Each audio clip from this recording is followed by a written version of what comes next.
Hi అండి. అందరూ ఎలా ఉన్నారు? బాగున్నారా? ఈరోజు ఇంట్లో దుర్గమ్మ అభిషేకం జరుగుతుంది చూడండి. వెండి ప్రతిమను తీసుకొచ్చాము. ఇక్కడ అభిషేకం జరుగుతుంది.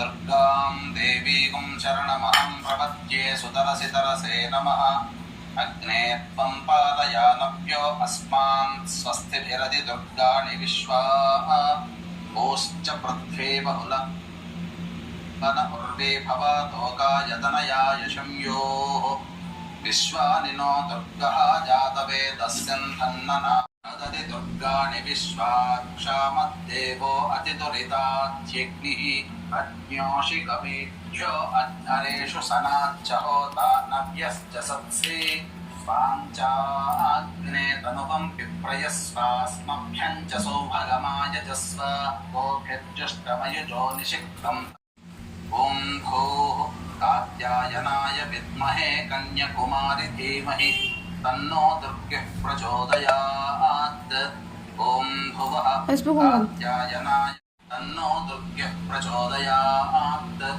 ఓం భూర్భువః శువః కాత్యాయనాయ విద్మహే కన్యకుమారి ధీమహి తన్నో దుర్గః ప్రచోదయాత్.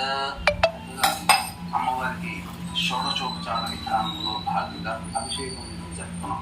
తర్వాత వస్త్రము, యజ్ఞోపవీతం, గంధము, పసుపు, కుంకుమ, ఆభరణాలు ఇలా మంత్రయుక్తంగా మనం చేసుకోవాలి. సాధారణంగా సులభంగా చేసుకుందాం. అభిషేకం చూశారు కదా, చాలా బాగా జరిగింది. మీరు కూడా ఇలా చేసుకోండి, మంచి జరుగుతుంది.